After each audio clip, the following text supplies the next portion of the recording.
अस्सलाम वालेकुम viewers, welcome to my channel बियाली व्लॉग्स। कैसे हैं आप सब? आई होप कि आप सब ठीक ठाक होंगे, खुश होंगे। और यहाँ पर है आज 10वां मुहर्रम और पाकिस्तान में 9वां मुहर्रम है आई थिंक। और यहाँ पर मैं नियाज़ इमाम हुसैन के लिए थोड़ा सा मैंने एहतमाम किया। मैं एक्चुअली बना रही थी गुड़ वाले चावल, जो कि हमारे पाकिस्तान में बहुत मशहूर जो है एक डिश है।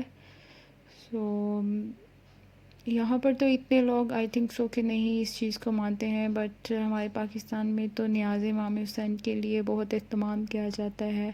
लोग हर जगह पे जो है शरबत और जूसेस वगैरह बांटते हैं, बट यहाँ पे जो है ऐसा कुछ भी नहीं है। सो मैंने फिर बस थोड़ा सा जो है बस तमाम किया और यहाँ पे बिल्डिंग में आसपास जो है बस दिया कुछ लोगों को, और हस्बैंड ने अपने कुछ फ्रेंड्स को जो है तबरुक दिया। और बहुत ही सिंपल सी रेसिपी है। इस गुड़ वाले चावल तो जो है वो हर कोई बना सकता है, लेकिन तरीका जो है वो सबका डिफरेंट होता है, तो सोचा मैं अपना आपके साथ तरीका शेयर करूं। अगर आप लोग कहेंगी तो मैं इसकी मुकम्मल रेसिपी जो है वो आपके साथ शेयर करूंगी। मुझे कमेंट में ज़रूर बताइएगा अगर आप इसकी रेसिपी चाहते हैं। वैसे इसमें इतना कोई ख़ास नहीं है, बहुत इजी है, बहुत क्विक रेसिपी है, बहुत जल्दी बन जाते हैं। मैं बहुत सिंपल तरीके से बनाती हूँ। और यहाँ पर माशाल्लाह राइस जो हैं वो रेडी हो चुके थे, और बस हस्बैंड ने जल्दी से थोड़ा बहुत जो है वो कहने के ख़त्म वगैरह दिया, और फिर हमने बिल्डिंग में और आसपास हस्बैंड के फ्रेंड्स को जो है वो बांट दिए। और यहाँ मैं अपने सब काम से फ्री होके मैंने अपने लिए चाय बनाई और अपनी चाय को इंजॉय किया। शाम का टाइम था। मेरी चाय का जो रेसिपी है वो भी बहुत सिंपल है। इसमें भी इतना कोई ये नहीं है, क्योंकि आप तो मैंने जैसे पहले ही बताया कि मैं जो एवरीडे की चाय पीती हूँ, और जस्ट मुझे उसके लिए कहवा बनाना पड़ता है। और मेरी चाय जो है वो थोड़ी स्ट्रॉन्ग होती है। लाइट चाय पी भी लेती हूँ, बट ऐसा लगता है कि जैसे मैंने चाय पी ही नहीं है, तो इसलिए मैं थोड़ी सी स्ट्रॉन्ग चाय पीती हूँ। और यहाँ मैं अपनी चाय के साथ कुछ बिस्किट्स वगैरह इंजॉय कर रही थी।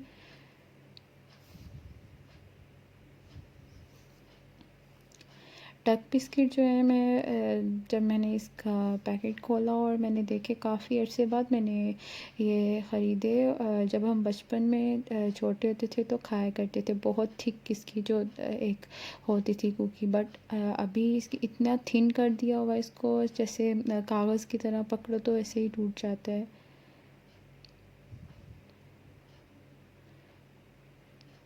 और बस यहाँ पे मैंने अपनी चाय फ़िनिश की और डिनर के लिए सोच रही थी कि क्या बनाऊँ।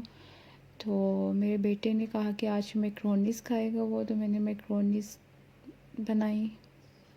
मैक्रोनीस की भी जो मेरी रेसिपी है बहुत सिंपल है और बहुत क्विक रेसिपी है। मैं बहुत मोस्टली मैं उन रेसिपीज़ को ही प्रेफर करती हूँ जो जल्दी बन जाएं, और मैं अपनी रेसिपीज़ को फॉलो करती हूँ, अपने तरीके से बनाती हूँ और बहुत यम्मी बनती है। अगर आप लोग कहेंगे तो मैं ज़रूर आपके साथ अपनी रेसिपीज़ शेयर करूँगी, मुझे कमेंट बॉक्स में लाजमी बताइएगा। और बस यहाँ पर मैंने मैक्रोनी के लिए जो इसका मिक्सचर था वो रेडी कर लिया था, और मैक्रोनीस भी जो है बॉयल होने के लिए मैंने रख दी थी।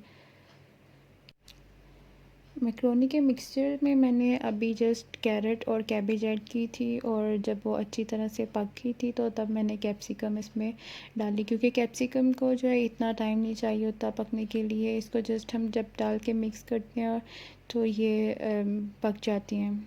और वैसे भी मुझे बहुत ज़्यादा पकी हुई कैप्सिकम जो है वो नहीं पसंद।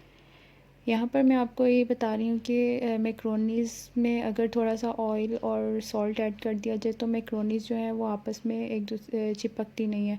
काफ़ी लोग मुझसे पूछते हैं कि हमारी मैक्रोनीज़ चिपक जाती है तो उसके लिए क्या किया जाए। तो मैक्रोनीज़ के लिए यही कि अगर आप उसमें थोड़ा सा सॉल्ट 1/4 टेबल स्पून सॉल्ट और 2 टेबल स्पून ऑयल ऐड कर दें तो आपकी मैक्रोनीज़ जो है वो कभी भी मिक्स नहीं होंगी, एक साथ में नहीं चिपकेंगी।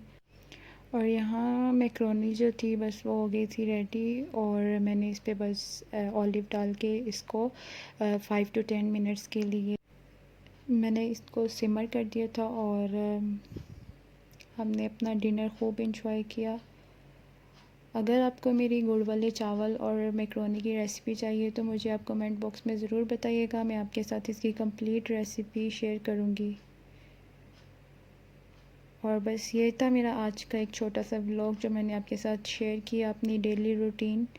और अगर आपको मेरी वीडियो अच्छी लगी हो तो कमेंट बॉक्स में मुझे बताइएगा, और मेरे चैनल को सब्सक्राइब कीजिएगा, और मेरी वीडियो को लाइक करें और ज़्यादा से ज़्यादा शेयर करें। मिलूँगी आपके साथ मैं अगले व्लॉग में।